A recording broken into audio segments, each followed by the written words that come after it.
Tendre Père, nous te disons un grand merci pour ta présence et pour ta puissance, Seigneur mon Dieu, qui se manifeste dans les vases de terre que nous sommes des faibles créatures. Éternel, que ton nom soit élevé au-dessus de tous les noms en ce lieu. Seigneur Jésus-Christ, fais-nous du bien. Alors que nous sommes là, Seigneur mon Dieu, j'ai besoin de toi. J'ai besoin de ta présence. J'ai besoin, Seigneur mon Dieu, de pouvoir me tenir devant ton peuple, non pas en mon nom, Seigneur, mais en ton nom, Seigneur Jésus.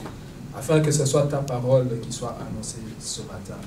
Père, c'est avec action de grâce que nous nous trouvons devant toi. Au nom de Jésus-Christ, Amen. Amen. Shalom, bien-aimé dans le Seigneur. Est-ce que tu peux saluer ton voisin, la personne qui est à côté de toi?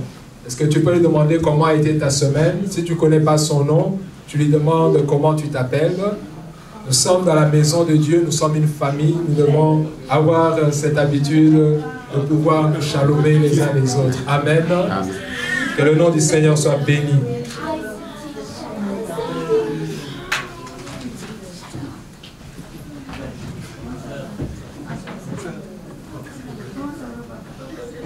Amen.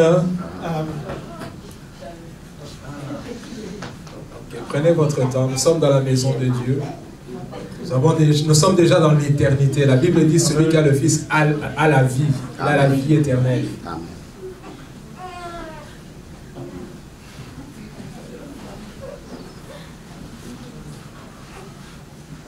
Okay, la fois passée, lorsque je suis venu ici, par la grâce de Dieu, nous avons parlé, je pense que la dernière fois, j'avais parlé sur Jésus revient bientôt, n'est-ce pas?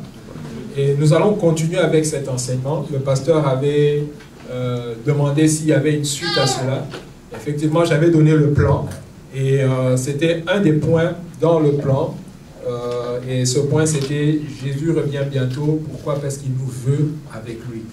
Et je vais redonner la grande image, de telle sorte que nous puissions situer la partie que je vais apporter aujourd'hui dans son contexte. Donc, premièrement, quel est le but de cet enseignement? Jésus revient bientôt. Pourquoi est-ce que nous parlons du retour de Jésus-Christ? Premièrement, c'est pour avertir l'Église de Jésus que le Seigneur revient bientôt. Et ensuite, pour pouvoir avertir le monde, d'aller dire au monde que Jésus revient bientôt. Il revient certainement bientôt. Et la deuxième raison, c'est de nous équiper, nous, Église de Jésus-Christ, à pouvoir avertir le monde. La Bible dit qu'à notre foi, nous devons ajouter quoi? La connaissance. Pour que nous ne soyons pas des enfants flottants, emportés par tout vent de doctrine. Et il est important que nous puissions être équipés en tant que serviteurs de Dieu, en tant qu'évangélistes, en tant qu'agents de Dieu, ambassadeurs de Christ dans le monde. Nous devons être capables de pouvoir témoigner de Jésus-Christ, dire au monde que Jésus revient bientôt. Donc il y a deux raisons. C'est tout d'abord avertir l'Église et avertir le monde. Et la deuxième raison de cet enseignement, c'est de pouvoir nous équiper. Et le but que je voudrais atteindre et l'attitude que nous devrions avoir au terme de cette série d'enseignements, c'est que nous devons redoubler notre ardeur et notre zèle dans l'œuvre du Seigneur. Nous ne devons pas être de ceux qui... Alléluia. Nous ne devons pas être seulement de ceux qui recevons, mais nous devons être aussi de ceux qui communiquons la parole de Dieu.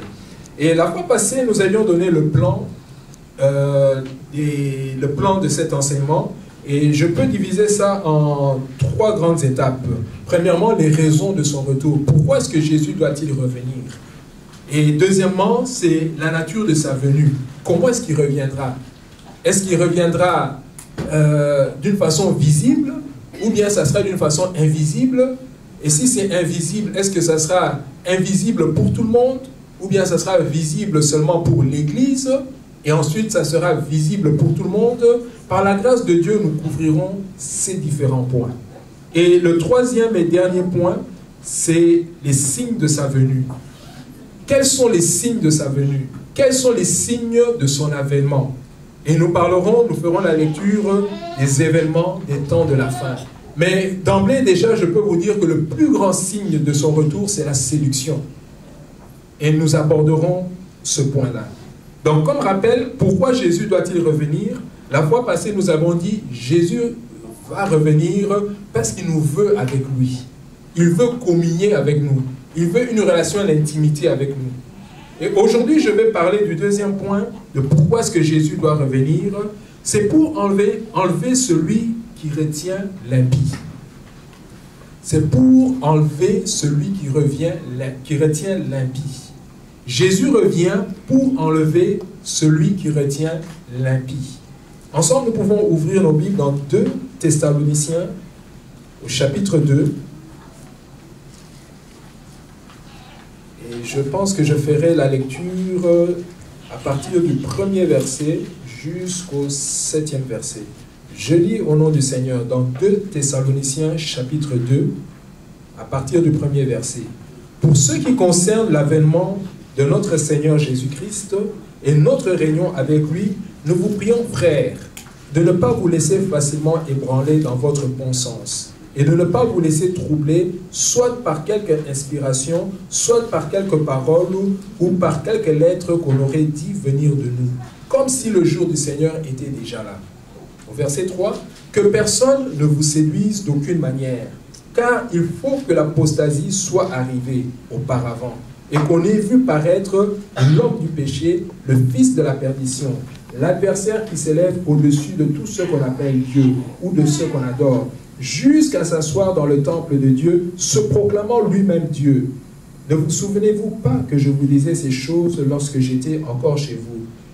Et maintenant, vous savez ce qui le retient. Et maintenant, vous savez ce qui le retient, afin qu'il ne paraisse qu'en son temps. Donc, le fils de la perdition, l'impie, l'adversaire de Dieu qui s'élève contre tout ce qu'on appelle Dieu et de ce qu'on adore, il est retenu. Il veut faire son apparition, mais il est retenu. Et l'apôtre Paul dit ici aux Thessaloniciens, et maintenant, au verset 6, et maintenant vous savez ce qui le retient, afin qu'il ne paraisse qu'en son temps. Donc, l'impie qui doit paraître, le fils de la perdition, il est identifié dans Apocalypse chapitre 13 comme étant la bête qui monte de la mer. Nous le connaissons comme étant l'Antéchrist. Il veut faire son apparition, mais il est retenu. Il est retenu. Il ne peut pas faire son apparition comme ça brusquement, parce qu'il y a quelque chose ou bien il y a quelqu'un qui retient l'avènement du fils de la perdition. Au verset 7, il est écrit, « Car le mystère de l'iniquité agit déjà. » Et aujourd'hui, j'aimerais parler du mystère de l'iniquité. Nous définirons ces termes.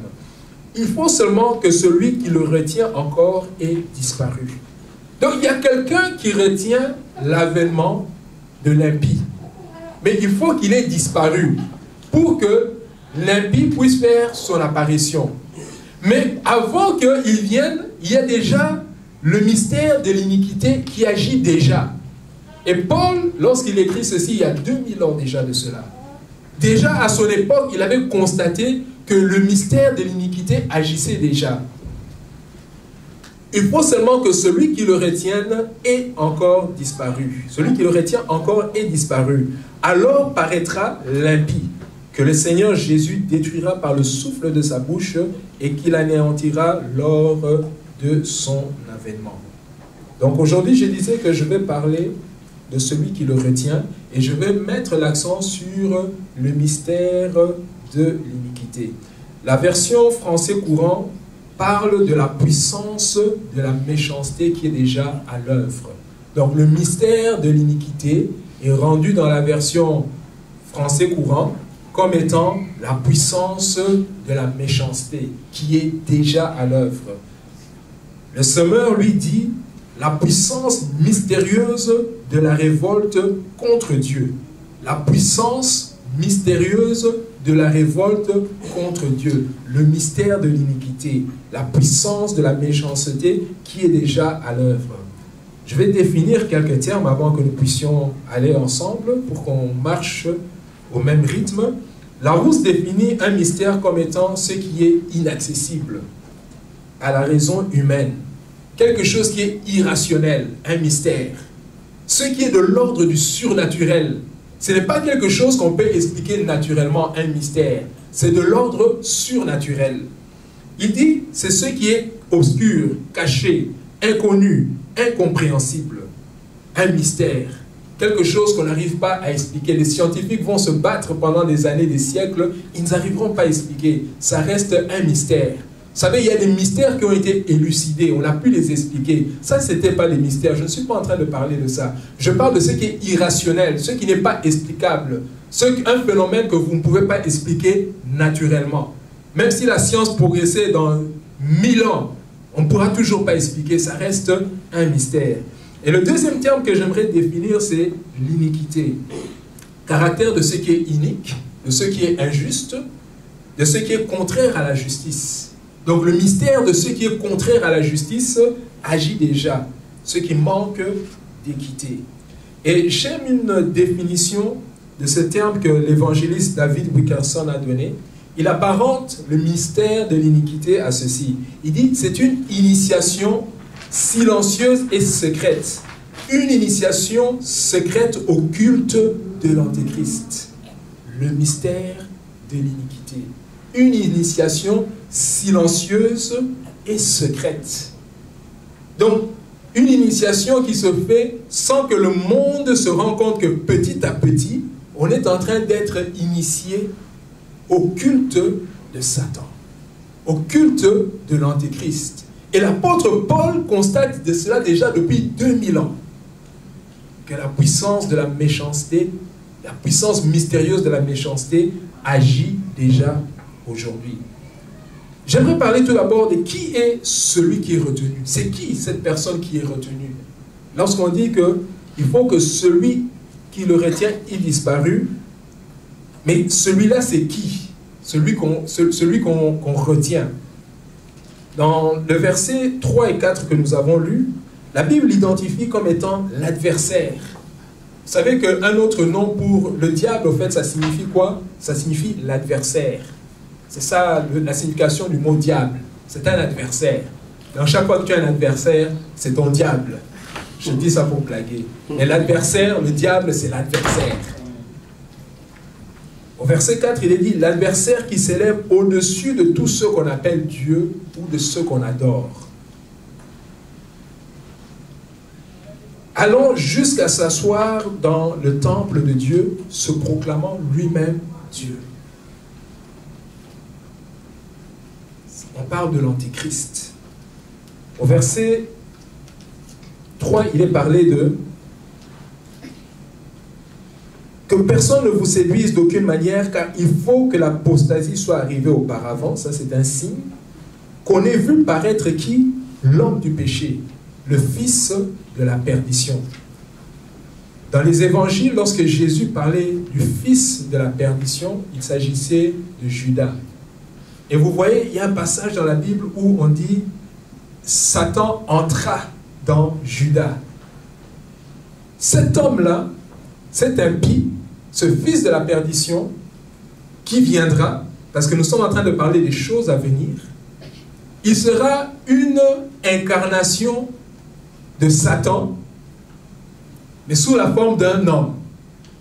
Lisons ensemble dans Apocalypse au chapitre 13.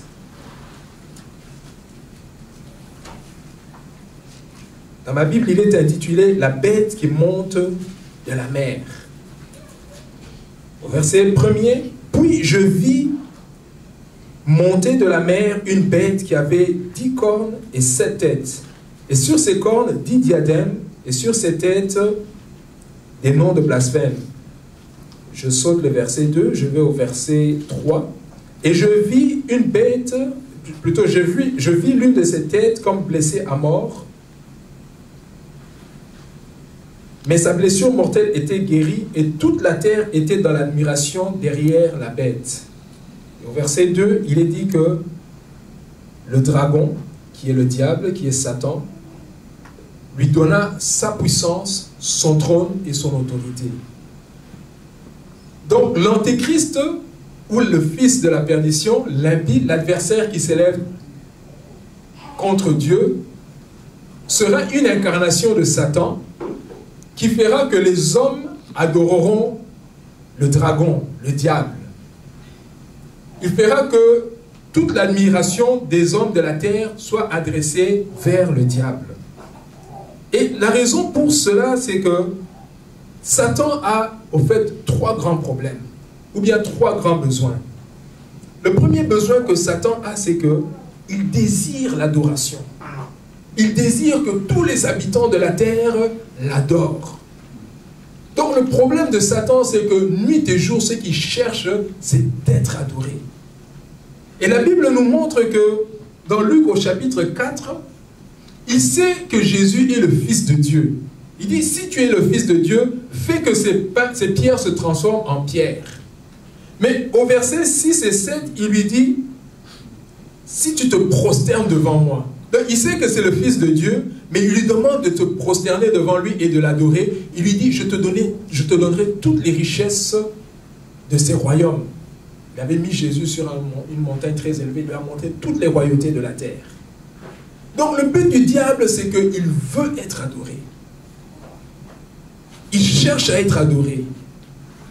Il veut s'asseoir au temple de Dieu pour que tous les hommes l'adorent, se proclamant lui-même être Dieu. Et pour arriver à cela, il y aura un homme. Lorsque dans l'Apocalypse 13, on parle de la bête qui monte de la mer, il ne s'agit pas d'une bête, d'un animal, il s'agit d'un homme. La mer, c'est le symbole des peuples. Si vous allez dans les grandes villes, où il y a des foules de gens qui sont en train d'aller à gauche, à droite et tout, c'est comme un océan des gens. Et la bête qui monte de la mer, au fait, c'est un homme parmi les hommes, qui s'élèvera des hommes. Donc peut-être que cet antéchrist est déjà là. Il est peut-être déjà là quelque part, mais il attend son temps. Il faut que celui qui le retienne ait disparu, pour qu'il puisse paraître maintenant. Mais avant cela, le mystère de l'iniquité agit déjà. La puissance secrète de l'initiation silencieuse au culte de Satan a déjà commencé. Le deuxième besoin que le diable a, c'est que, ou le problème qu'il a, c'est que le diable ne connaît pas son heure. Il ne sait pas quand est-ce que Jésus revient. Mais une chose qu'il sait, il connaît les Écritures. Il connaît l'Écriture qui dit que Jésus revient bientôt. C'est pourquoi il ne perd pas son temps. Il double d'ardeur, il double d'effort. Le diable s'est déchaîné d'une manière qu'on ne peut comprendre. Avant, les sociétés occultes, les sociétés des sciences occultes se cachaient.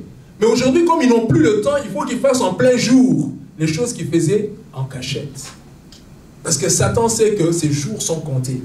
Il sait que sa destination, c'est l'étang de feu. L'enfer. Vous savez une chose que, de plus en plus quand on parle avec des frères et tout, j'ai l'impression qu'il y a une mauvaise conception que les gens ont du sort final de Satan. Vous savez que Satan en enfer, il sera en train de souffrir. Il y a des gens qui pensent que Satan en enfer sera roi. Il y a des gens qui pensent qu'en enfer, Satan sera chef et les démons seront ses acolytes. Non, il sera en train de souffrir en enfer. C'est pourquoi il a peur. Il a peur lorsqu'on lit l'Apocalypse où on parle de la destination finale de Satan. Il tremble. La Bible dit que les démons tremblent. Il disait à Jésus, ce n'est pas encore ton heure. Tu viens avant ton heure. Ne nous envoie pas dans les abîmes, dans l'abîme. C'est pour ça que Jésus avait dit aux démons d'aller dans les... Il les a autorisés d'aller dans les pourceaux. Les démons ont peur de l'enfer. Satan a peur de l'enfer. Parce qu'il sait que là-bas, il sera en train de souffrir.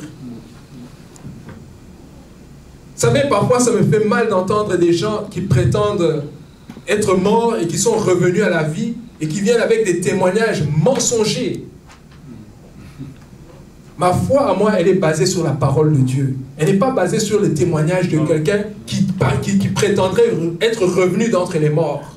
Oh, j'étais au ciel, j'étais en enfer. La Bible nous montre que Lazare est ressuscité d'entre les morts, mais il n'y a aucune phrase, aucune parole de Lazare qui a été circonscrite dans la Bible. Pourquoi? Parce qu'il n'y a aucun témoignage qu'il pouvait donner qui nous édifierait.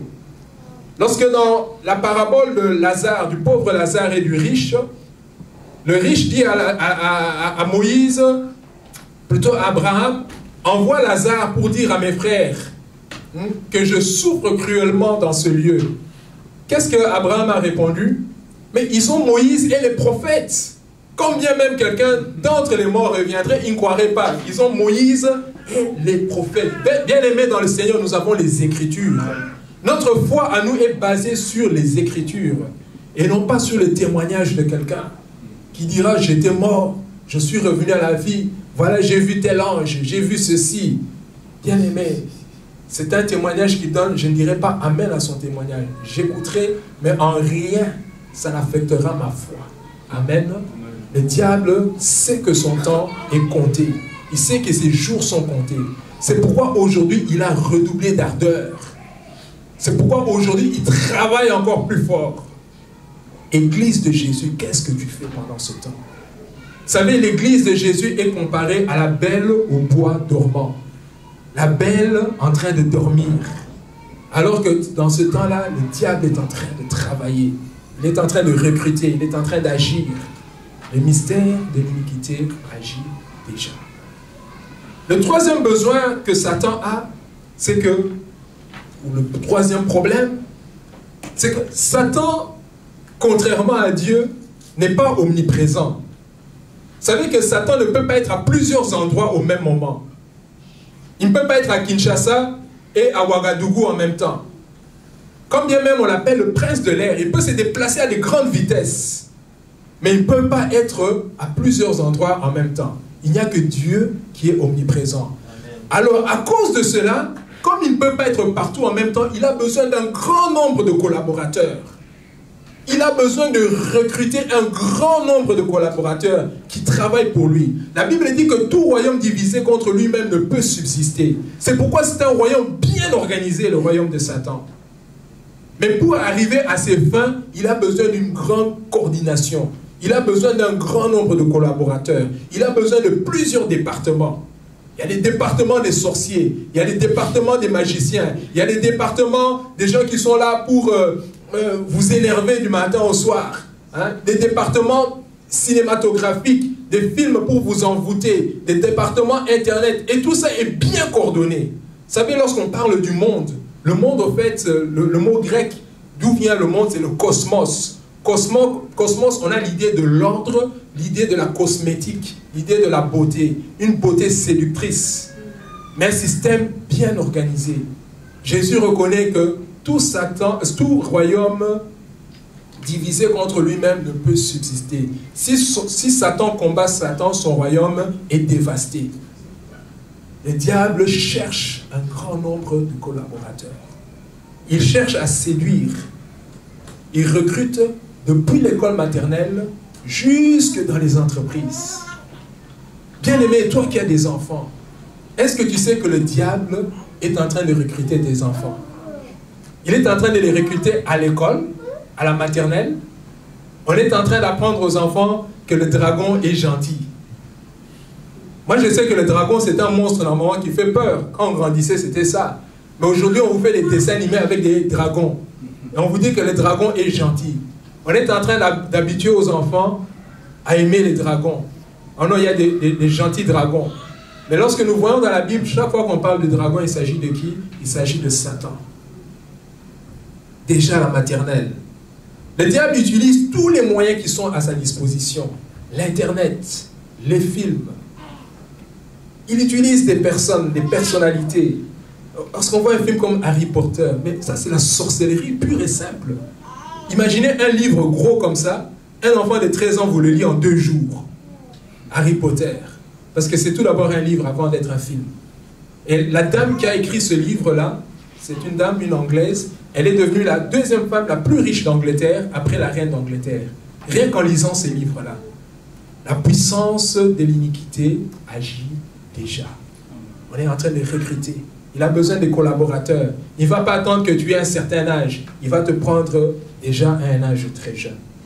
Alors que hier, j'étais en train de suivre des nouvelles sur l'Internet. J'apprends l'histoire d'une fillette de 12 ans, non, de 14 ans, qui a brûlé la maison de ses parents. Il y avait sa mère et sa sœur à l'intérieur de la maison. Et elle est allée se réfugier dehors. Et finalement, elle a envoyé un texte à sa maman qui, par la grâce de Dieu, n'est pas morte, pour s'excuser. Et quand la police vient arrêter la fille, on lui demande pourquoi tu as fait ça. Elle dit non, je suis en train de lire un livre qu'on appelle, je ne sais même pas si je dois citer ces noms ici, mais en anglais c'est Soul Eater, donc mangeur d'âme. Donc il y a un livre pour les enfants, parents. Vos enfants lisent des livres qu'on appelle mangeurs d'âme. celui qui dévore les âmes. Et en lisant ce livre, ça l'a inspiré. Et elle a parlé d'un autre personnage qui est sur Internet, qu'on appelle Slenderman, qui l'a inspiré à commettre cet acte-là. Il y a une autre histoire, deux fillettes de 12 ans maintenant. Elles ont invité leur ami à un sleepover. Les sleepovers, c'est là où les parents inconscients laissent leurs enfants aller dans des familles qu'ils ne connaissent même pas pour que leurs enfants passent la nuit là-bas. Et ces deux fillettes ont emmené leur ami dans le bois et l'ont poignardé plusieurs fois. Plusieurs fois, elles l'ont poignardé. Et c'est un miracle que cette fille est sortie vivante. Et quand on arrête les deux fillettes, on leur demande pourquoi vous avez fait ça. Non, c'est parce que quand on était sur Internet, on était en contact avec un personnage qu'on appelle Slenderman. Et cet homme-là, on voulait tuer notre ami pour que cet homme se révèle à nous. La puissance de l'iniquité agit déjà. La puissance mystérieuse de la révolte contre Dieu est déjà à l'œuvre. Initiation silencieuse, initiation secrète au culte de l'Antéchrist, au culte d'adoration de l'Antéchrist. Combien de petits enfants déjà démonisés? Combien de petits enfants qui ont déjà fait des pactes avec Satan sur l'Internet? Le diable ne peut pas être partout en même temps. Il a besoin d'un grand nombre de collaborateurs. Il y a une histoire qui m'a fait mal. Un garçon à Kinshasa. Vous savez, quand j'ai cité les noms que j'ai cités, c'est avec du mal, mais il faut dénoncer les œuvres des ténèbres. Mais malheureusement, parfois, c'est un double effet. Il y avait un garçon qui avait suivi une émission qui était censée dénoncer les Illuminati. Des émissions comme ça passent à Kinshasa. Bon, ici, je n'ai jamais vu ça, mais à Kinshasa, ça passe. Mais maintenant, en suivant ça, au lieu que ça l'avertisse, lui, ça l'a attiré plutôt. Et qu'est-ce qu'il a fait? Il est allé sur l'Internet. Il est allé sur l'Internet se renseigner. Et ce qu'il avait frappé dans l'émission, on a dit que les Illuminati peuvent vous donner beaucoup d'argent. Nous avons vu comment, dans Luc au chapitre 4, Satan a proposé à Jésus toute la gloire du royaume de la terre s'il l'adore. Parce que nous avons dit que le premier besoin de Satan, c'était quoi? L'adoration. Donc le garçon a vu, ah, donc si je sers ces gens-là, j'aurai beaucoup d'argent. Et c'est seulement cet aspect-là qui l'a intéressé. Il était allé dans un cybercafé, il a lu, il s'est renseigné, et puis il fallait signer un contrat. Qu'est-ce qu'il a fait? Il a imprimé le contrat. Et qu'est-ce qu'on avait dit? Tu imprimes le contrat, tu te blesses et tu mets ton sang. Tu mets ton sang, c'est ça ta signature. Ensuite, tu déchires le papier. Tu déchires le papier et tu le jettes. Quelqu'un dira, mais bon, qu'est-ce qu'il y a de spécial? Vous savez ce qui est arrivé la nuit? Alléluia. Bien aimé, nous parlons de ces choses pour dénoncer les œuvres des ténèbres. Nous ne devons pas participer aux œuvres infructueuses des ténèbres, mais nous devons plutôt les condamner. La nuit, quand il est allé dormir, dans son sommeil, en rêve, devinez qui il a vu? Qui est venu lui donner les instructions comment entrer dans les histoires des Illuminati. Le petit, c'est ce qu'il a fait fuir et venir dire la vérité. Il a vu Rihanna.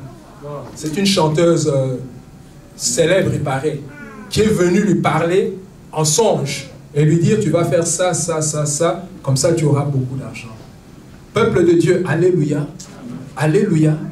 La puissance de l'iniquité agit déjà. L'initiation silencieuse et secrète est déjà à l'œuvre. Où que vous soyez, on n'est pas épargné de ces choses-là. Au Congo, tu veux avoir un bon travail, il faut que tu sois dans une certaine société secrète. Je me rappelle, je devais être recruté quelque part, je suis arrivé, en tout cas j'avais toutes les compétences parce que celui qui a engagé m'a dit, Richard, je ne sais pas pourquoi on ne veut pas de toi, mais pour moi, c'est toi, la personne que nous devons avoir. Et même il a commencé à m'envoyer dans des missions de ce service-là, rencontrer les gens de la Banque mondiale et autres, alors que je n'étais pas engagé. Il cherchait à m'engager, mais par une autre façon. Pourquoi? Parce que la dame qui était venue recruter, quand elle m'a vu, elle a fermé son visage. Elle était fâchée, on ne sait pas pourquoi. Et ça, moi, j'ai compris par après. Mais ça m'a pris du temps de comprendre. Alléluia. Pourquoi est-ce que le diable cherche les gens? Parce qu'il ne peut pas être partout à la fois. Il a besoin d'un grand nombre de collaborateurs pour pouvoir accomplir ses desseins, accomplir sa mission.